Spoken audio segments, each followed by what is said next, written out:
नमस्कार दोस्तों, मेरा नाम है आकाश और मैं आप सभी का अपनी YouTube channel A to Z study में बहुत बहुत स्वागत करता हूं।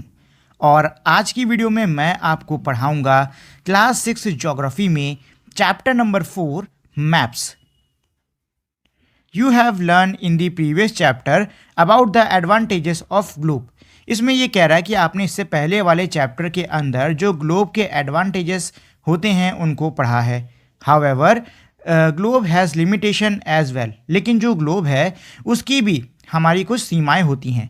अ globe can be useful, globe जो है वो हमारा काफ़ी कारगर साबित होता है when we want to study the earth as whole. जब हम पूरी पृथ्वी को स्टडी करना चाहते हैं तब ग्लोब हमारा काफ़ी कारगर होता है। But when we want to study only a part of the earth, लेकिन जब हम सिर्फ पृथ्वी के कुछ ही हिस्से को स्टडी करना चाहते हैं as about our country, state, district, town और विलेज, जैसे कि हमारी खुद की country, state, district, town, village, it is of little help. तो जो ग्लोब है वो हमारी कुछ ही सहायता में आता है। इन सच ए सिचुएशन वी यूज़ मैप। ऐसी परिस्थिति में हम लोग मैप यानी कि नक्शे का इस्तेमाल करते हैं। A map is a representation or a drawing of the earth surface. जो मैप है वो हमारा क्या होता है, वो हमारे अर्थ सरफेस यानी पृथ्वी की जो सतह है उसकी एक ड्राइंग होती है। और अ पार्ट ऑफ इट मतलब कुछ सतह के कुछ हिस्से की ड्राइंग होती है। Drawn on A flat surface, जो कि किसी फ्लैट सरफेस मतलब कि किसी बराबर सतह के ऊपर बनाई जाती है। अकॉर्डिंग टू अ स्केल, एक स्केल के हिसाब से उसको हम लोग बनाते हैं। But it is impossible to flatten a round shape completely. लेकिन एक राउंड शेप यानी कि एक गोल शेप को पूरी तरीके से फ्लैटन करना इम्पॉसिबल है। फ्लैटन मतलब बराबर करना इम्पॉसिबल है। We find that maps are useful to us for various purpose. हमने ये पाया कि जो नक्शे हैं वो हमारे लिए कई सारे कामों में काम आते हैं। One map shows a small area and few fact. एक जो नक्शा है वो बहुत ही कम क्षेत्र और कई सारे फैक्ट मतलब कई सारे तर्कों को दिखाता है। Another map may contain as many fact as a book. दूसरे नक्शे में हो सकते हैं इतने सारे तर्क हों जितने कि हमको एक किताब में मिल जाए। When many maps are put together, जब हम लोग कई सारे नक्शों को साथ में रखते हैं, वी गेट एन एटलस। हमको क्या मिलता है, हमको मिलता है atlas. Atlases are of various sizes measurement drawn on different scale. जो एटलस होते हैं वो हमारे अलग अलग साइज, मेजरमेंट और अलग अलग स्केल के होते हैं। एटलस क्या होता है, एटलस कई सारे मैप्स का कलेक्शन होता है। Maps provide more information than the globe. जो मैप्स हैं वो ग्लोब से ज़्यादा इन्फॉर्मेशन हमको देते हैं। They are of different type, और जो नक्शे हैं वो भी अलग अलग प्रकार के होते हैं। Some of them are described below. उनमें से कुछ नक्शे हमारे नीचे दिए हुए हैं। जैसे कि पहला है physical map showing natural features of the earth such as mountain, plateaus, plain, river, ocean, etc. are called physical और relief map। ऐसे नक्शे जो कि नेचुरल फीचर्स को दिखाएं। नेचुरल फीचर्स यानी कि जो हमारे प्राकृतिक कह सकते हो जो फीचर्स हैं हमारी पृथ्वी के, उसको दिखाएं। जैसे कि पहाड़ हो गया, पठार हो गया, मैदान हो गए, नदी हो गए, महासागर हो गए, इन सबको हम लोग फिजिकल या फिर रिलीफ मैप कहते हैं। अगला है political map showing cities, towns and villages and different countries and state of the world with their boundaries are called political map। Political map किनको कहते हैं, पॉलिटिकल मैप हम उन मैप्स को कहते हैं जो कि शहर, कस्बा, गांव, देश, राज्य, इन सब को दिखाते हैं। मतलब इन सब की बाउंड्रीज को दिखाते हैं, इन सब की सरहदों को दिखाते हैं, वो हमारे पॉलिटिकल मैप कहलाते हैं। अगला है हमारा थियोमेटिक मैप। तो थियोमेटिक मैप किसको कहते हैं, some map focus on specific information such as road maps, rainfall maps showing distribution of forests, industries, etc. are known as thematic map। Thematic maps हमारे वो मैप्स होते हैं जो कि हमारी कुछ पर्टिकुलर इन्फॉर्मेशन पे फोकस करते हैं। जैसे कि सड़क का कोई नक्शा हो गया हमारा, बारिश कहाँ कहाँ पे कितनी क्या होती है उसका नक्शा, साथ ही में जंगल किस किस राज्य में कितना क्या फैला है या फिर उद्योग किस किस राज्य में कितना क्या फैला है, इन सब का नक्शा। तो ये हमारा थियोमेटिक मैप कहलाएगा। थियोमेटिक मैप क्या होता है, ये हमारे वो मैप्स होते हैं जो कि किसी पर्टिकुलर पॉइंट पर फोकस करते हैं, मतलब किसी इनका फोकस किसी स्पेसिफिक इंफॉर्मेशन पर होता है। Suitable title are given on the basis of information provided in these maps. मतलब ये है कि जो जानकारी हमें इन नक्शों में मिलती है उसी के हिसाब से इनके टाइटल मतलब इनके शीर्षक दिए जाते हैं। There are 3 component of map. किसी भी नक्शे में 3 कंपोनेंट होते हैं। कौन कौन से? Distance, direction, symbol. Distance map are drawing which reduce the entire world or a part of it to fit on a sheet of paper. Map क्या है? मैप हमारी एक ड्राइंग होती हैं, मतलब मैप्स जो हैं वो हमारे ड्राइंग होती हैं जो कि पूरी दुनिया या फिर किसी बड़े हिस्से को एक कागज़ के पन्ने पर ला देती हैं। और we can say maps are drawn to reduce scale. और हम ये कह सकते हैं कि जो मैप्स होते हैं, जो नक्शे होते हैं, वो हमारी स्केल को कम करने के लिए बनाए जाते हैं। अब ये स्केल क्या होती है? देखिए, जब भी हम लोग यहाँ पे स्केल की बात करते हैं तो हमारे मतलब है, मतलब हमारा मतलब है भाई कितनी दूरी है, ठीक है ना। जैसे कि 1 किलोमीटर मान लो मेरे 1 सेंटीमीटर के बराबर हो गया, तो यहाँ पे आप 1 किलोमीटर की डिस्टेंस 1 सेंटीमीटर के इक्वल ड्रॉ कर सकते हो इस तरीके से। But this reduction is done very carefully. लेकिन ये जो रिडक्शन है, मतलब ये जो कह सकते हो कि स्केल, जिस स्केल के हिसाब से हम लोग घटा रहे हैं, ये हमारा बहुत ही ध्यान से किया जाता है। So that the distance between the place is real. ऐसे किया जाता है ताकि जो डिस्टेंस हमारी जगहों के बीच में है वो असली रहे। It can be only be possible when the small distance on the paper represent a large distance on the ground. ऐसा तभी हो सकता है जब पेपर पे एक स्मॉल डिस्टेंस हमारे असल में ग्राउंड पे एक बहुत बड़े डिस्टेंस को रिप्रेजेंट करे। देयरफॉर इसीलिए a scale is chosen for this purpose. इसीलिए हम लोग एक स्केल को चूज करते हैं। Scale is a ratio between the actual distance on the ground and the distance shown on the map. Scale जो होती है ये हमारी क्या होती है? ये हमारा रेशियो होता है, ये मतलब हमारा अनुपात होता है एक्चुअल डिस्टेंस और जो डिस्टेंस मैप में दिखाई जा रही है उसके बीच में। जैसे कि अक्सर आपने मैप्स के अंदर ऐसे लिखा देखा होगा, ऊपर लिखा रहता है ऐसे स्केल और नीचे लिखा होता है 1 सेंटीमीटर इक्वल्स टू 1 किलोमीटर्स, ठीक है। तो यहाँ पे इसका मतलब क्या हो गया? यहाँ पे इसका मतलब ये है कि भाई इस मैप में जो स्केल यूज़ हुई है वो कुछ इस प्रकार से है कि 1 सेंटीमीटर की दूरी अगर आप स्केल से नापो तो वो 1 किलोमीटर के बराबर होगी, ठीक ऐसे। तो इस प्रकार से हमारे स्केल को मेजर किया जाता है। For example the distance between your school and your home is 10 kilometres. ये कह रहा है, उदाहरण के लिए मान लो कि आपके घर और आपके विद्यालय की दूरी 10 किलोमीटर की है। If you show this 10 kilometres distance by 2 centimetre on map, it means 1 centimetre on the map will shows 5। इसमें ये कह रहा है अगर आप नक्शे पे इस 10 किलोमीटर की दूरी को 2 सेंटीमीटर पे दिखाते हो तो इसका मतलब ये होगा कि 1 सेंटीमीटर आपके 5 किलोमीटर के बराबर होगा। The scale of your drawing will be 1 cm equals to 5 kilometre. और जो स्केल आपकी ड्राइंग की होगी वो कितनी होगी? वो होगी 1 सेंटीमीटर इक्वल्स टू 5 किलोमीटर्स। दस scale is very important in any map. इसीलिए जो स्केल होती है वो किसी भी मैप में हमारी बहुत ज़्यादा इंपॉर्टेंट होती है। If you know the scale, अगर आपको स्केल की जानकारी है, you will able to control calculate the distance between any 2 places on the map. अगर आपको स्केल की जानकारी है तो आप किन्हीं भी 2 जगहों के बीच के डिस्टेंस यानी कि दूरी को आप नक्शे पे निकाल सकते हो। When large area like continent or countries are to be shown on paper, then we use a small scale। इसमें ये कह रहा है कि जब बहुत बड़े बड़े क्षेत्र जैसे कि हमारे कॉन्टिनेंट हो गए, मतलब हमारे महाद्वीप हो गए, हमारे देश हो गए, इनको जब हम लोग कागज़ पे दिखाते हैं तो हम लोग स्मॉल स्केल को यूज़ करते हैं। For example 5 centimetre. उदाहरण के लिए 5 centimetre on map shows 500 kilometre.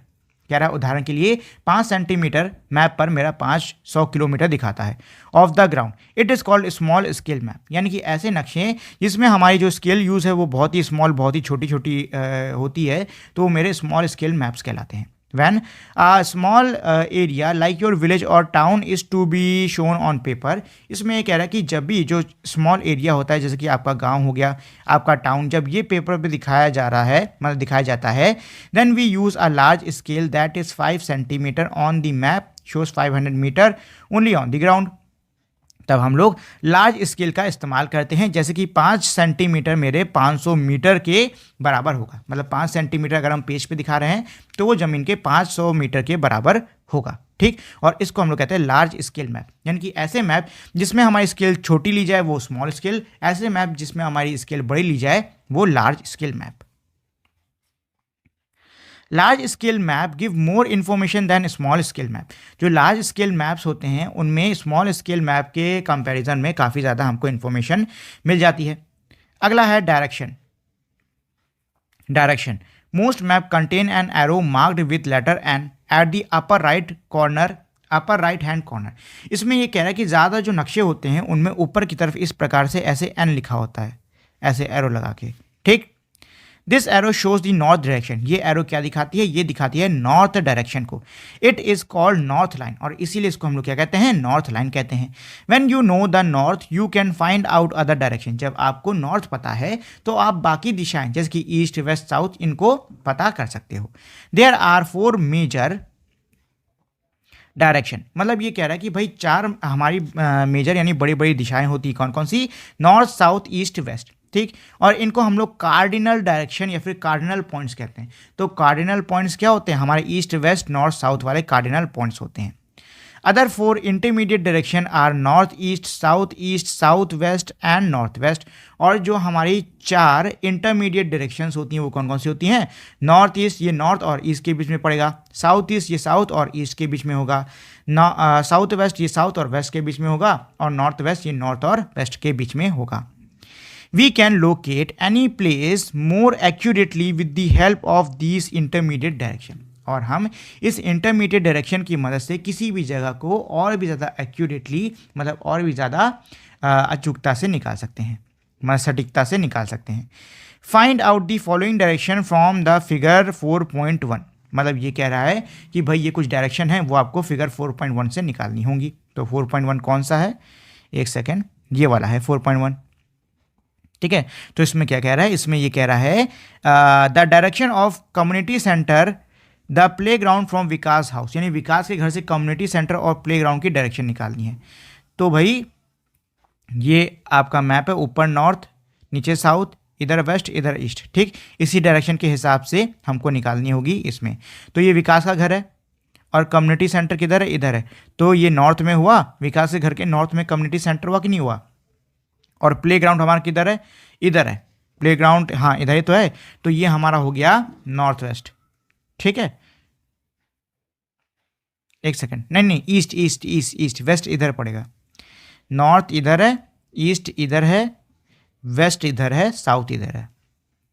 तो ये नॉर्थ ईस्ट में पड़ा, ठीक। विकास का घर मतलब विकास के घर से प्ले ग्राउंड नॉर्थ ईस्ट में है। चलिए, the direction of the school from shop, school से शॉप की डायरेक्शन, तो ये है स्कूल, ये है शॉप, तो ये इधर है, ये इधर है, तो ये वेस्ट की डायरेक्शन में हुआ। फिर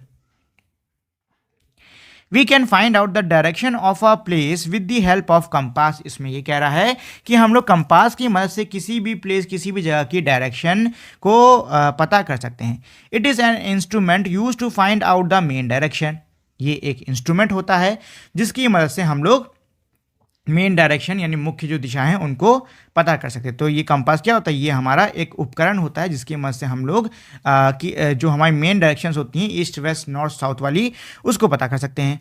it's magnetic needle always point toward north south, इसकी जो मैग्नेटिक नीडल होती है वो हमेशा नॉर्थ और साउथ की तरफ ही पॉइंट किए रहती है, मतलब नॉर्थ और साउथ के अलावा कहीं और पॉइंट जैसे कि ईस्ट वेस्ट पे पॉइंट नहीं करती, वो सिर्फ पॉइंट करती है तो कहाँ करती है, नॉर्थ और साउथ पर, ठीक है। ये हमारा कंपास है और ये है हमारा कार्डिनल डायरेक्शन वाला। चलो, symbols, it is the third important component of the map, जो सिंबल्स होते हैं ये हमारे मैप यानी नक्शे के तीसरे ज़रूरी कंपोनेंट होते हैं। It is not possible to draw on a map the actual shape and size of different features such as building, road, bridges, trees, railway line और well। इसमें कह रहा है नक्शे पर जो हमारे एक्चुअल शेप और साइज होते हैं अलग अलग फीचर्स के, जैसे कि हमारे building, road, bridge, trees, railway line और कुएं, इन सब के एक्चुअल जो हमारे शेप और साइज हैं उनको ड्रॉ करना पॉसिबल नहीं है।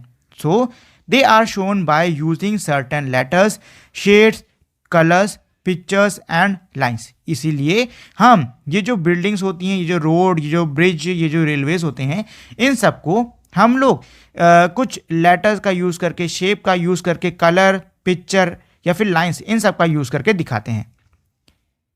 These symbols give a lot of information in limited space। ये जो सिम्बल्स होते हैं ये हमारे लिमिटेड स्पेस यानी कम जगह में काफ़ी सारी इंफॉर्मेशन, काफ़ी सारी जानकारी देते हैं। With the use of these symbols, map can be drawn easily and are simple to read. इन सिंबल्स की मदद से जो नक्शा होता है उसको हम लोग बहुत ही ईजिली, बहुत ही आराम से ड्रॉ कर सकते हैं और वो समझने में भी बहुत आसान होता है। Even if you don't know the language of an area, यहाँ तक कि अगर आपको किसी क्षेत्र की भाषा भी नहीं पता है, and therefore can not ask anybody for direction, और इसीलिए आप किसी से दिशा के बारे में नहीं पूछ पा रहे हो, you can collect information from the map with the help of these symbols. आप इन इन सिम्बल्स यानी इन निशानों की मदद से नक्शे से आप जानकारी इकट्ठा कर सकते हो। Map have a universal language, जो मैप है उनमें यूनिवर्सल लैंग्वेज यूज होती है, यानी ऐसी लैंग्वेज जो कि आपको देश में कहीं पर भी आप चले जाओ आपको वही चीज़ देखने को मिलेगी। That can be understood by all, और ये इन्फॉर्मेशन मतलब ये जो लैंग्वेज है ये सभी के द्वारा समझी जा सकती है। There is an international agreement regarding the use of this symbol, एक अंतर्राष्ट्रीय एग्रीमेंट हुआ था इन सिंबल्स के यूज़ को लेकर, और these are called conventional symbols, और इन सिम्बल्स क्या कहते हैं, इनको हम लोग कहते हैं कन्वेंशनल सिंबल। अब नीचे हमारे कुछ ऐसी कन्वेंशनल सिंबल दिए हैं जो कि ये वाले हैं, है रेलवे लाइन के लिए इस तरीके से, रोड के लिए ऐसे, बाउंड्री के लिए ऐसे, नदी वदी या पानी का कुछ है तो उसके लिए ऐसे, ये सब हमारे क्या हैं, ये सब हैं हमारे conventional symbols. Various colours are used for same purpose, कई सारे रंगों को हम सेम पर्पस मतलब सेम हमारे काम के लिए इस्तेमाल में लाते हैं। फॉर एग्जाम्पल, उदाहरण के लिए generally blue is use for showing water, आमतौर पे जो ब्लू है, जो नीला है, उसका इस्तेमाल हम लोग वाटर यानी कि पानी को दिखाने के लिए करते हैं। ब्राउन पहाड़ों को दिखाने के लिए करते हैं। येलो जो है वो प्लेट्यूज को दिखाने के लिए करते हैं, और ग्रीन जो है वो प्लांट यानी कि पौधों को या फिर प्लेन्स जो हमारे होते हैं यानी मैदानी इलाके जो होते हैं उनको दिखाने के लिए करते हैं। ठीक है, ये हमारा एक नक्शा दिया हुआ है बढ़िया सा। Sketch, sketch is a drawing mainly based on a memory and spot observation and not to scale। Sketch हमारी एक ड्राइंग होती है जो कि हमारी मेनली किसके ऊपर बेस होती है, वो हमारी मेमोरी और जो स्पॉट्स हैं उनके ऊपर होती है। ठीक, और इसकी कोई स्केल नहीं होती है। मान लो भाई ये मेरा घर है और ये मैंने अपने घर से दुकान तक का नक्शा ऐसे बना, ये दुकान है, अब मैंने यहाँ तक का नक्शा बना दिया कि भाई सीधे रोड पे जाना, फिर इधर मुड़ना, फिर इधर मुड़ना, दुकान आ जाएगी। तो अब मुझे ये बताओ, ये जो मैंने आपके लिए यहाँ पे ड्रॉ किया है, क्या यहाँ पे मैंने कोई स्केल यूज़ करी? नहीं करी ना, ये मैंने बस अपनी मेमोरी से इस नक्शे को ड्रॉ किया है, तो ये मेरा क्या कहलाएगा, ये मेरा स्केच कहलाएगा। ठीक है, चलो।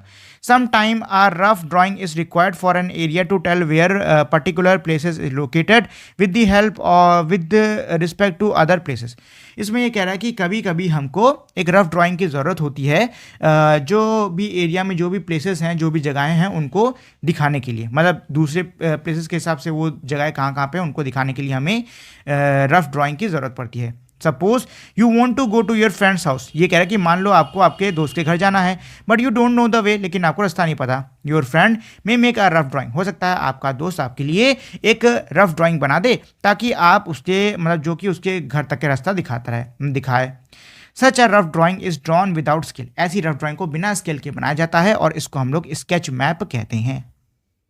चलो, अगला है आ plan. A plan is a drawing of a small area on a large scale। जो प्लान होता है वो हमारा क्या होता है, स्मॉल एरिया की ड्राइंग होती है लार्ज स्केल के ऊपर। A large scale map give a lot of information but there are certain things which we may sometime want to know। इसमें ये कह रहा है कि जो लार्ज स्केल मैप है उस पर हमको बहुत सारी जानकारी मिलती है, लेकिन कई बार कई ऐसी चीज़ें होती हैं जो कि हमें पता होनी चाहिए या फिर जो कि हम जानना चाहते हैं। For example the length and the breadth of the room, उदाहरण के लिए एक कमरे की लेंथ और breadth, which can't be shown in the map, जो कि नक्शे पे नहीं दिखाया जा सकता। एट दैट टाइम, इस समय पर we can refer drawing drawn to scale called a plan. इस समय पर हम लोग एक ड्राइंग जो कि स्केल्स के मतलब स्केल को ध्यान में रखकर बनाई गई है, जिसको कि प्लान कहते हैं, उसको हम लोग देख सकते हैं। तो हमारा प्लान क्या होता है, प्लान हमारा एक तरीके से कह लो कि भाई किसी छोटे एरिया की काफ़ी हमारी डिटेल्ड ड्राइंग होती है। अब इसके बाद में है क्वेश्चन आंसर, लेकिन क्वेश्चन आंसर्स को करने से पहले दोस्तों, अगर आप लोगों ने अब तक इस वीडियो को लाइक, शेयर और चैनल को सब्सक्राइब नहीं किया है तो प्लीज़ आप लोग इस वीडियो को लाइक, शेयर और चैनल को सब्सक्राइब कर दीजिए। कर दिया? अब चलिए हम लोग क्वेश्चन आंसर्स कर लेते हैं। तो पहला क्वेश्चन है, what are the 3 component of map. Map के 3 कंपोनेंट क्या होते हैं? तो भाई मैप के 3 कंपोनेंट होते हैं हमारे डिस्टेंस, डायरेक्शन और सिंबल। अगला है कि भाई 4 कार्डिनल डायरेक्शन क्या होती हैं, तो 4 कार्डिनल डायरेक्शन हमारी क्या होती है, north, south, east and west. अगला है what do you mean by the term scale of map, मतलब ये कह रहा है कि भाई स्केल ऑफ मैप टर्म से आपका क्या मतलब होता है। तो इसका आंसर हो जाएगा is the ratio between actual distance on the ground and the distance shown on the map. तो हमारा स्केल क्या होता है, जो हमारा स्केल है ये हमारा रेशियो होता है एक्चुअल डिस्टेंस और मैप पे ड्रॉ किए हुए डिस्टेंस के बीच का। इसके बाद में है हमारा question number 4, how are maps more useful then globe, मतलब जो मैप्स हैं, जो नक्शे हैं, वो हमारे ग्लोब से ज़्यादा यूजफुल, ज़्यादा हेल्पफुल क्यों होते हैं, मतलब कैसे होते हैं। Maps are more useful than a globe because we use globe when we want to study the earth as whole but it isn't useful for studying the earth in detail and therefore we use map for it. इसमें यही कह रहा है कि भाई जब भी हम अर्थ को एज अ होल स्टडी करना चाहते हैं तब तो ग्लोब बहुत अच्छा है, लेकिन अगर हम लोग अर्थ को डिटेल में स्टडी करना चाहते हैं तब हमारा ग्लोब काम नहीं आएगा, तब हमको मैप को ही यूज़ करना पड़ेगा। इसके बाद में है हमारा क्वेश्चन नंबर 5, जो कि है distinguish between map and a plan, map और प्लान के बीच में फ़र्क बताओ। तो ये है इसका answer, a map is a representation or a drawing of a earth surface like continent, countries and villages. Map हमारा क्या होती है, मैप हमारे अर्थ सरफेस यानी पृथ्वी की सतह की एक ड्राइंग होती है, जैसे कि हमारे कॉन्टिनेंट हो गए, कंट्रीज़ हो गए, विलेजेस हो गए, इन सब की। जबकि जो प्लान है वो हमारे स्मॉल एरिया की लार्ज स्केल मैप में क्या होती है, एक ड्राइंग हमारी होती है, ठीक। और इसका यूज़ हम लोग क्यों करते हैं, इसका यूज़ हम लोग इसलिए करते हैं ताकि हम उन चीज़ों को जान सकें या उन चीज़ों को समझ सकें जो कि हम लोग को नक्शे पे देखने को नहीं मिलेगी, जैसे कि किसी भी कमरे की लेंथ और ब्रेथ, ठीक। ये हो गया हमारा ई वाला, ठीक है। इसके बाद में हमारा एफ वाला, विच मैप प्रोवाइड डिटेल्ड इन्फॉर्मेशन, कौन से नक्शे में हमें डिटेल इन्फॉर्मेशन मिलती है, तो वो होता है हमारा large scale map. How do symbol help in reading map, जो सिंबल हैं वो मैप्स को रीड करने में कैसे हेल्पफुल रहते हैं। As it is not possible to draw on a map the actual shape and size of the different features. इसमें ये क्या है, क्योंकि भाई हमारे मैप के ऊपर एक्चुअल शेप और साइज को ड्रॉ करना किसी भी बिल्डिंग या फिर किसी भी डिफरेंट फीचर्स का पॉसिबल नहीं है, इसीलिए हम लोग इन सिंबल्स का इस्तेमाल करते हैं, ठीक। इन सिंबल को इस्तेमाल करने से हमारा जो नक्शा है वो हम लोग ईजिली बना सकते हैं और ईजिली उसको समझ भी सकते हैं। तो ये तो थे हमारे क्वेश्चन आंसर्स। अब चलिए हम लोग टिक दी करेक्ट आंसर पे आ जाते हैं। तो पहला दिया है map showing distribution of forest are, वो नक्शा जिसमें हमारा फॉरेस्ट का डिस्ट्रीब्यूशन दिखाता है, तो वो क्या होते हैं, वो होते हैं हमारे थियोमेटिक मैप्स, ठीक। The blue colour is used for showing, जो नीला रंग है किसके लिए इस्तेमाल होता है, वाटर बॉडीज के लिए। The compass is use for, compass किसके लिए इस्तेमाल होता है, मेन डायरेक्शन को ढूंढने के लिए। और स्केल हमारी किसके लिए ज़रूरी है, स्केल है हमारी मैप के लिए ज़रूरी, ठीक है। ये हैं इसके आंसर और ये हमारे आज के इस चैप्टर का लास्ट क्वेश्चन था। इसी के साथ में हमारी आज की वीडियो यहीं पे ख़त्म। अगर आपके मन में इस चैप्टर या फिर किसी भी चीज़ को लेकर कोई भी क्वेश्चन है तो आप मुझे नीचे कमेंट करके पूछ सकते हो, मैं उसका जवाब आपको ज़रूर दूंगा। और दोस्तों साथ ही में अगर आप लोगों ने अब तक इस वीडियो को लाइक शेयर सब्सक्राइब नहीं किया है तो प्लीज़ आप लोग इस वीडियो को लाइक शेयर सब्सक्राइब ज़रूर से कर दीजिए। और अब हम लोग मिलेंगे हमारी अगली वीडियो में, तब तक के लिए नमस्कार।